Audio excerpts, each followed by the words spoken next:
Pouco a pouco na história de Kuma, descobrimos que nenhuma tragédia natural é pior do que a crueldade humana. Mas com a fé de que um dia um Deus libertador retornaria, Kuma mantém a chama acesa, assim como os poucos que tentam mudar o mundo em uma revolução. Revolucionários, aqueles que buscam os sonhos de homens que mantêm o fluxo do tempo e carregam a vontade herdada. Porque enquanto as pessoas continuarem buscando o verdadeiro significado da liberdade, tudo isso nunca deixará de existir. Então eu pergunto, você quer saber tudo sobre o passado de Dragon e a tragédia de Kuma? Então, se você me ligar, eu vou falar sobre isso agora. Ei pessoal, se vocês são novos aqui, peço que se inscrevam no canal e curtam nosso vídeo para alcançar mais pessoas. Agora vamos falar tudo sobre o One Piece 1097, então vamos lá, nossa pior geração. A história começa com um tour pela linha do tempo de One Piece e começa 8 anos após o incidente de God Valley, há cerca de 30 anos lá no Reino Sorbet, onde descobrimos um pouco mais sobre esse lugar. É um reino pobre, formado principalmente por idosos. Kuma tem 17 anos agora e se tornou pastor em sua igreja e está curando os idosos pobres deste reino. Removendo a dor de seus corpos e utilizando a força da pata, as pessoas a chamam de mão milagrosa. E então partimos há 22 anos. Um grande incidente aconteceu e certamente foi a queima de Ohara pelo governo mundial. Mas não só esse incidente é importante porque o reino de Sori também passou por uma mudança horrível. Kuma agora tem 25 anos e está dizendo ao exército do rei que liberte as pessoas que foram sequestradas. Os sequestradores disseram a Kuma que as leis haviam mudado. Foi afirmado que as pessoas do sul podem ser usadas como quiserem. E Kuma fica com raiva porque sabe que eles vão transformar essas pessoas em meras escravas e as ataca com seu urso de choque. O rei então explica que o rei do sorvete será dividido em duas partes. A parte norte será o verdadeiro reino do sorvete, e a parte sul da ilha, onde vivem os idosos que não podem pagar o tributo celestial, serão divididos. O rei os chama de obstáculos. A igreja Kuma também fica na parte sul. E o rei acredita que, ao fazer isso, o sorvete do reino prosperará. Porque sabemos que o tributo celestial é calculado pelo número de habitantes, e é por isso que o rei quer reduzir o número de pessoas pela metade, mesmo que elas morram ou se tornem escravas. O rei é desprezível, mas ele fez isso com o consentimento do próprio governo mundial.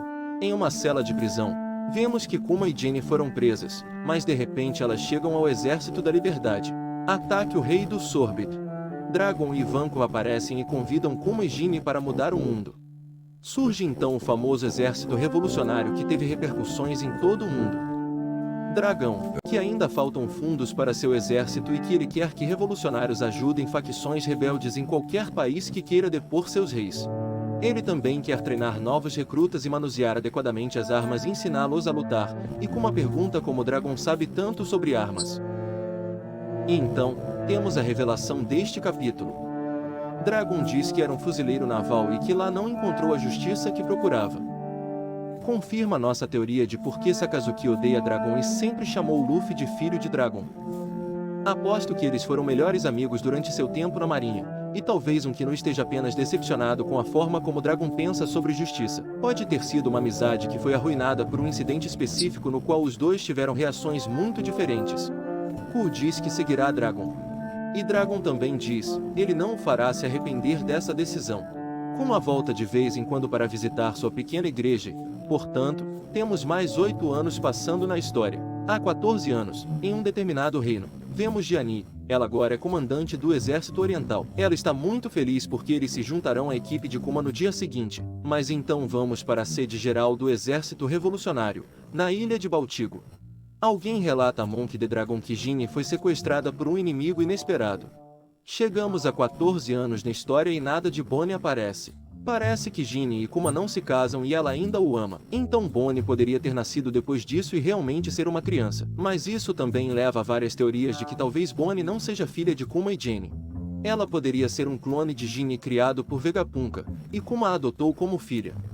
E eu sinto que a verdadeira razão pela qual Kuma consentiu em se tornar pacifista foi a criação de Bonnie.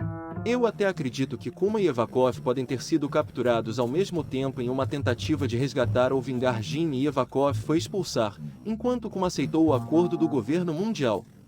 Infelizmente, os dois amigos voltaram para onde começaram como prisioneiros. A pior parte desse flashback para mim é sem dúvida ver o quão sorridente como estava naquela época, mesmo depois de perder a família. Ele encontrou Ginny e uma maneira de trazer alegria para ele e para todos os outros. Isso é de partir o coração. E depois de toda essa história, eu realmente gostaria de ver como tirar toda a dor infligida a ele, inclusive pelo ataque brutal de Akainu no topo da linha vermelha e esmagando-a em Saturno, para fazer um deus sentir, pela primeira vez, emoções e dores que só humanos podem sentir. Eu realmente espero que Kuma tenha um final feliz, mas considerando que Oda está usando algumas coisas que parecem realmente bíblicas, como ser inspirado por Jesus Cristo, talvez Kuma tenha que dar sua vida para salvar a todos. É muito triste vê-lo passar dessa pessoa sorridente para uma máquina sem características. Sem dúvida, uma das melhores histórias de personagens contadas por Oda no mundo de One Piece. E qual é a sua teoria? Quem é o inimigo inesperado? Por que Ginny foi sequestrada? Deixe aqui nos comentários. Faça essa avaliação. Adoro ler o que você pensa. Se você gostou desse vídeo, deixe um like e assine o canal. Para o próximo.